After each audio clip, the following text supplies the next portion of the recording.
Jā, labi. Es šalom vēlreiz visiem, jā? Un arī tiem, kas skatās. Es domāju, ka es arī nonāku pie vienas šīs raksturvietas par zelta teļu, ka tik tālu mēs nonāksim. Tas ir, bet runāšu par sievu, netiklo nevar teikt, vai nu kura bija netikla, vai kura nebija netikla. Un tas, no sākuma tik var uzreiz tā pateikt, mazliet vēlāk to vēl pieminēšu. Par šo sievu vajag domāt sevi, vai man viņa ir iekšā arī. Tas ir tāds viens no aspektiem. Šād līmenī, parastā līmenī, kā teikt, tas būtu, lasīsim no 4. Mūzes, 5. nodaļa, 11 līdz 22, bet man būs diezgan izmainīts tas tulkojums, jā. Var jau sekot līdzi arī, bet to es vispirms nolasīšu. Tajā tulkojumā latvieši diezgan daudz kas pazūd. Vēl varētu mainīt, bet, precīzāk, bet arī šis tulkojums ir, teiksim, no gudriem, kas ņemts, drusku ir arī jau paskaidrojoši, tā, lai varētu labāk saprast. Tātad tā. Tas kungs runāja uz Mošei sacīdams, runā uz Izraēla dēliem un saka tiem. Ik viens vīrs, kura sieva nogājis neceļos un izrādījusi neusticību, un ja kāds vīrs ar viņu gulēs, ar sēklas noplūd, un tas būs apslēpts no viņas vīra acīm, un viņa apslēp, ka ir apgānīsies, un liecinieki pret viņu nav, un viņa netika paņemta ar vāru, un nāk uz viņu greizsirdības gars, un viņš būs greizsirdīgs uz savu sievu, kur tiešām ir apgānījusies, vai arī nāks greizsirdības gars, un viņš būs greizsirdīgs uz savu sievu, un viņa nav apgānījusies. Tad tāds vīrs, lai ved savu sievu pie priestera, un kā upuri viņas labā, lai atnes 10. daļu ēfas miežu milti, bet lai neuzlej uz to eļļu, ne uzliet vīraku, jo tas ir greizsirdīgs piemiņas upuris. Ēdamais upuris, lai atgādinātu par grēku avonu. Tas ir vidēji smagums grēks, tur ir pieminēts. Un priesteris, lai šo sievu ņem un nostāt tā kungu priekšā. Tad priesteris, lai ņem māla traukā sveitīto ūdeni, arī pīšļus no svētā mājokļa grīdas un tos ieliek ūdenī. Un priesterim būs nostatīt šo sievu tā kungu priekšā, un viņam ir jāatsedz sievas galva, un viņas rokās jāieliek greizsirdības piemiņas ēdamais upuris, un rūgtais ūdens, kas nes lāstu, ir priesteri rokās. Un priesteris, lai izjautā sievu, lai viņa saka, ja neviens svešs vīrs nav pie tevis gulējis, un ja tu neizlauž uz uzticību, nešķīst kļūdām, kamēr tu piederi savam vīram, tad tev nekaitēs rūgtais lāsts nesošais ūdens.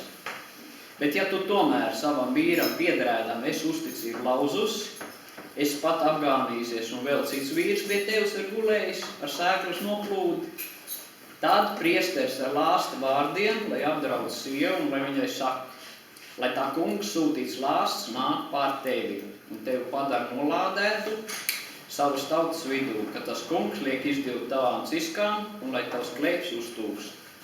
Un šis rūgstais lāstu nesošais ūdens, lai ieplūst tavās iekšās, un lai ir tas, kas liek tavai ciskai izdilt un tavam klēpim uztūkt.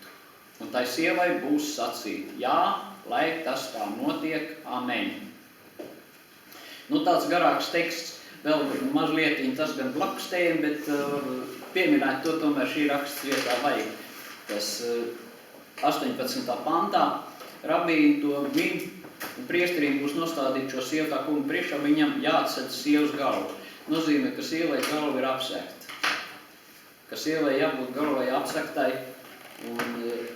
un viņa nestaigā ar neapsektu galvu.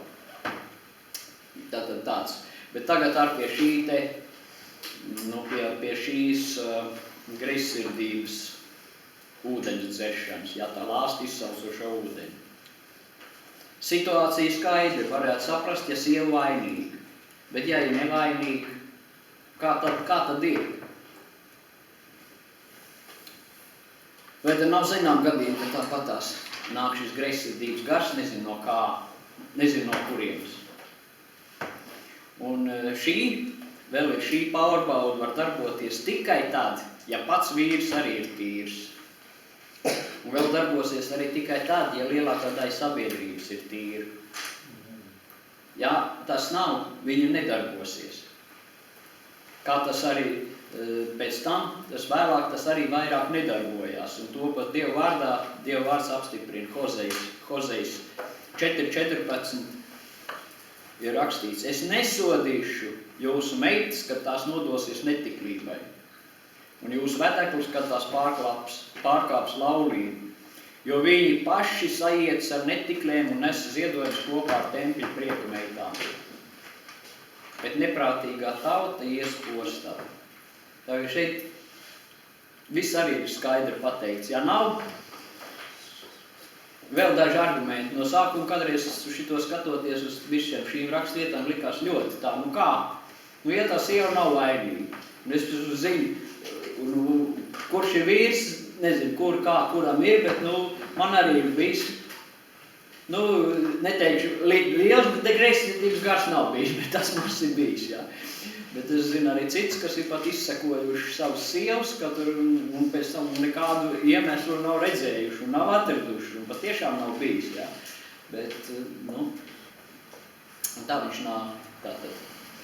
Un tāpēc arī vēl tādi daži argumenti, kas jāņem vērā, kurus vēlāk tikai sapratu arī pie Alekša, ka mācījos. Un viņš tur daudz tādas vietas, kuras vēl prasītu paskaidrojumu, bet es viņus izsaku apgalvojumus no viņa.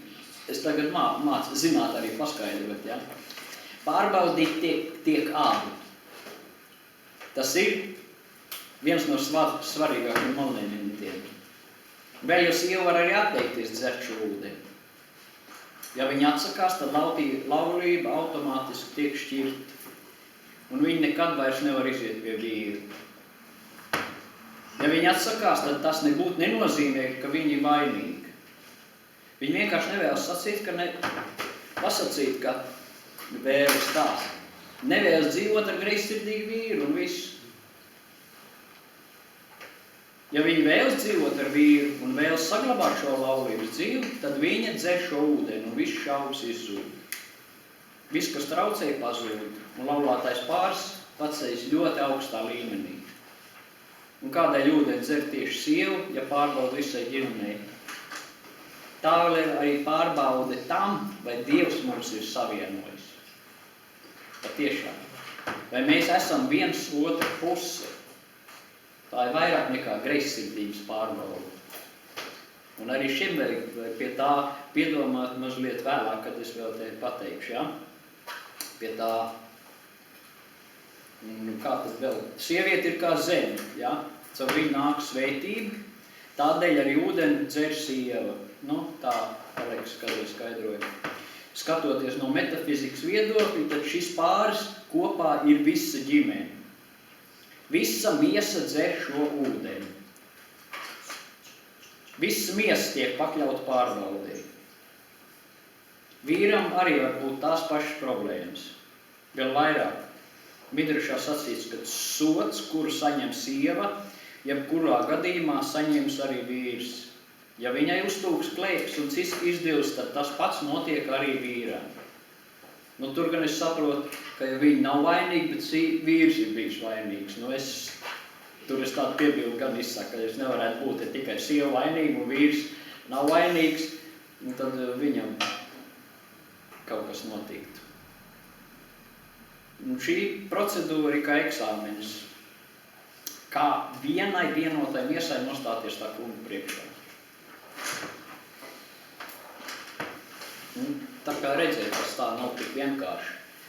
Vispirms celt apsūdzību, vienalga arī vīram ir jāpadomā.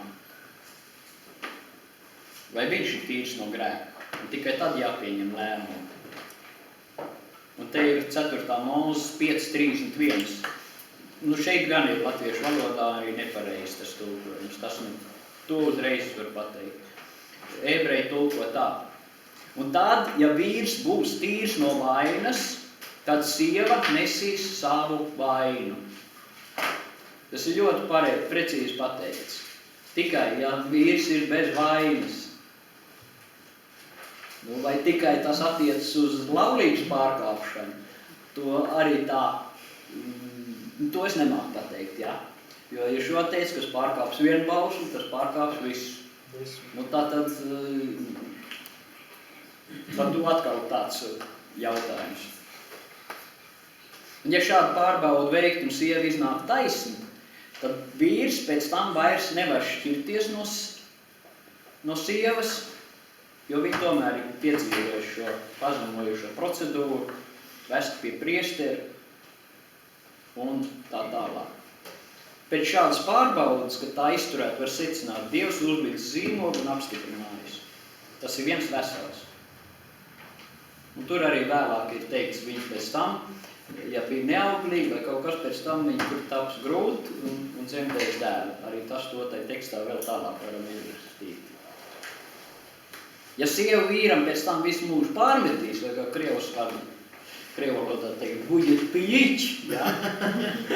tad tas nozīmē, ka viņš to ir pelnījis. Ja viņa sacīs, tā kā mums reiz no tā kunga ir tāda liecība, ka esam ideāls pāris, tad arī kalposim, un tad vienētāji viss. Un tad, līdz nonāk pie šī te, par to zelta teļu, arī uz šo pārbaudu var palūkoties daudz dziļāk. Dievam mēs visi esam kā sievas. Un tad runa iet arī par cilvēku attiecībām ar visaugsto. Rakstos redzam, ka arī Mošei līdzīgi ūdeni deva dzert Izraēla dēliem, kad tie bija sagrēkojuši ar zelta teļu. Šo viņš sagrūda, izkaisīja par ūdeni, ja, to visu. Tātad 2. Mūzes 32:20.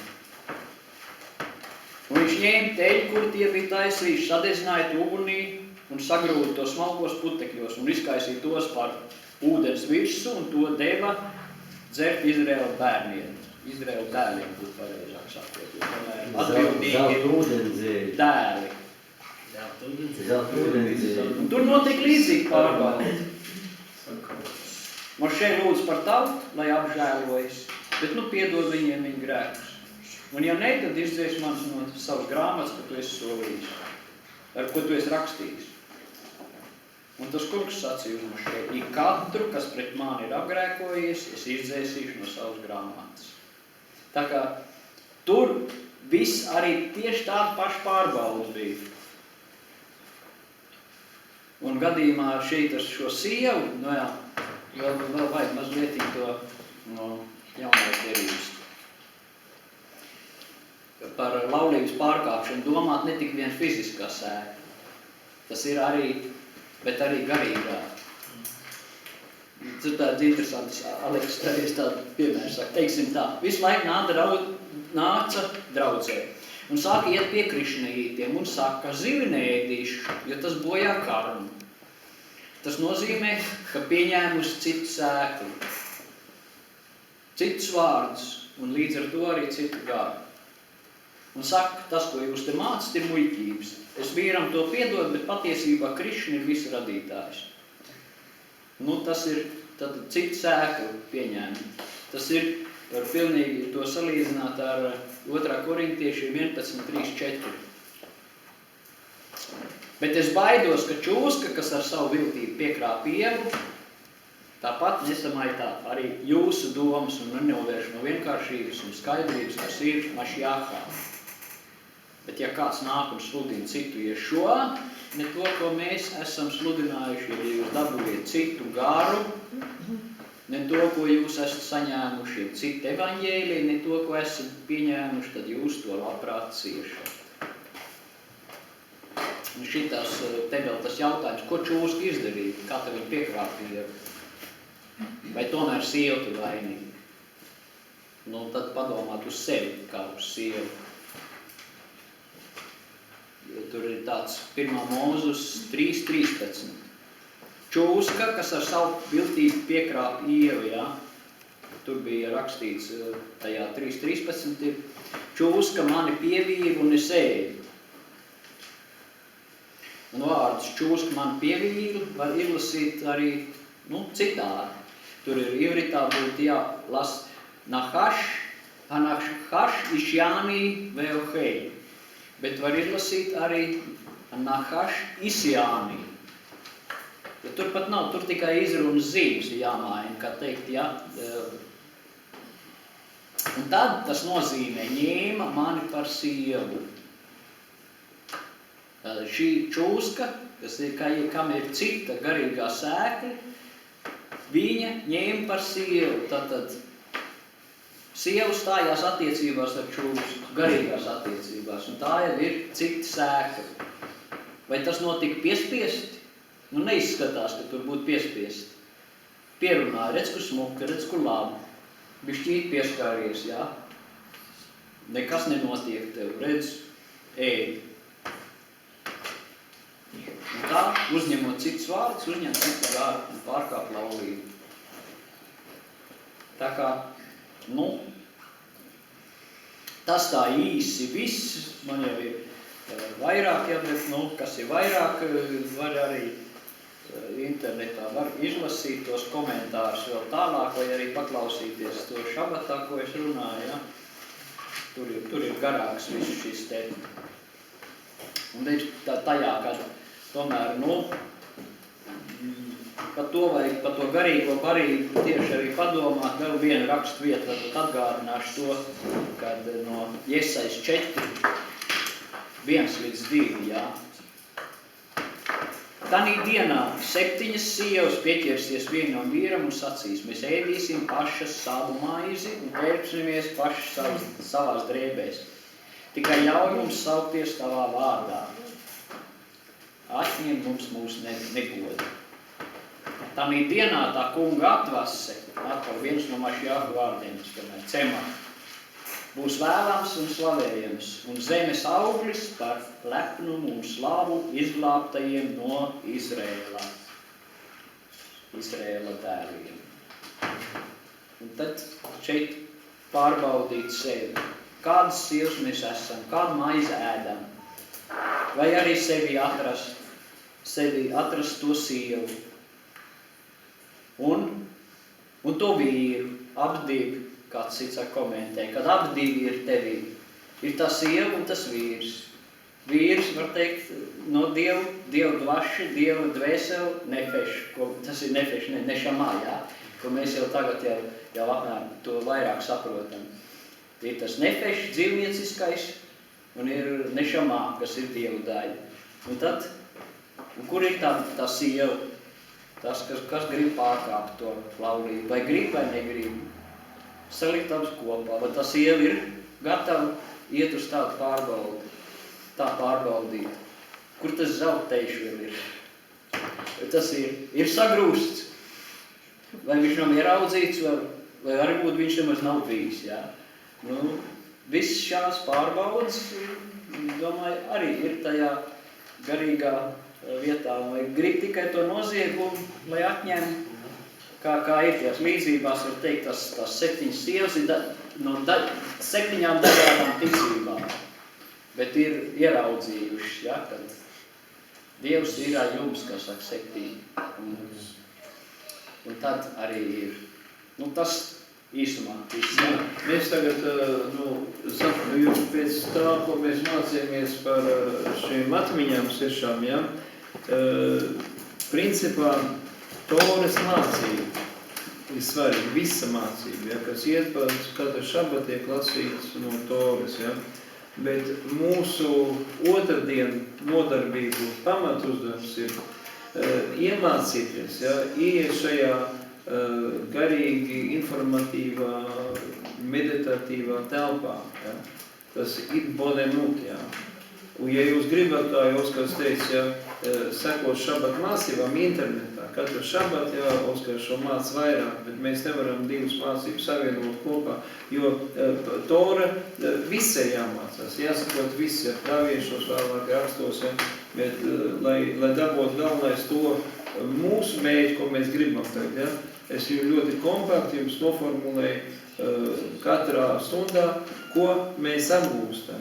Un ejam cauri tagad šīm 6 atmiņām, un kas arī minēja jau no Toras gan par šo zelta teļa, sabēršana, putekļa ūdens izdzeršana, tas jau mazliet tik dziļākā kontekstā, ja? Bet es arī šo runāju par zelta teļu. Bet vajag visu kompleksu apgūt. Un ja mēs mācamies ļoti daudz lietas mums vienkārši, ko mēs nezinām, saiet kopā tagad, ja? Un tā ir tā teritorija, kurā mēs sākam dzīvot. Dievatklāsums teritorija, kurā mēs esam iekšā un kura saglabāsies arī tad, kad mēs šeit vairs miesā nebūsim. Saprotiet, ja? Tas ir tas, ka daudzi cilvēki, kristieši būdam, viņi nezin šo. Un viņiem ir šaubas, vai viņi būs debesu valstībā. Ļoti daudziem šaubas, ja tā pajautāt, vai tu tic, kad ja šai brīdī tev jāmies, ka tu būs debesu valstībā. Ir daudz raksta vietas arī jaunā derībā kaut vai, ko jūs sakat, kungs uz mani, bet nedara, ko es saku, un ejiet prom no ļaundarītājiem. Šaubas ir. Bet ja tu ej šo mācību, kur Dievs atklājas sevi, ja? Un tu atklāji šajā vārdā, visur ir Mesija klāt, visur ir šo, kā mēs šīksim, tad tev nav šaubas, ja. Un vienlaicīgi, ja tā ir ļoti efektīva pozīcija, ko mēs iemācamies, ja, tad mēs, lūzamies, ja, kā sargi uz mūriem, ja, mēs šo visu apgūstam. Un tas praktiski darbojas, kurā situācijā. Paldies Dievam, ka varam būt šie mācekļi, un es arī tāds esmu. Jo nekad visu mēs nevaram apgūt. Mēs varam būt procesā iekšā un pieaugt Mesijas pilnībā. Tas ir svarīgi. Ja es kaut ko nezinu, tad es varu pasakt, es to nezinu, bet es to noskaidrošu. Un kad es to noskaidroju, tad man vesels kompleks, ja, ir atkal rakstu vietas, ja, un es saprotu, Dievs kaut ko vairāk grib pateikt savu to, kad es šo vietu varbūt vienīgi nezinu. Šatklāju vairāk. Tā mēs pieaugam. Tā ir garīgās izaugsmes dziedināšanas skola Ģicē, kurā mācāmies šeit aizputē, citur rīt būs Talsos, kad būs Terbetē, cilvēki grib tikties. Ja. Un šajā, tur rītams ir vairāk 2 reiz mēnesī, viena nedēļa starpā, bet viņiem laiks pārdomāt vairāk, un tas viss praksē notiek. Mēs pateicamies Debes Tēvam, ka mēs jau šeit varam, šajā miesā būdam šajā iznīcīgajā pasaulē, kur ārēji tik skaisti, šodien arī šajā laikā, kad ir pavasaris, kad viss zied, laukt, raisās, putnu dziesmas skan.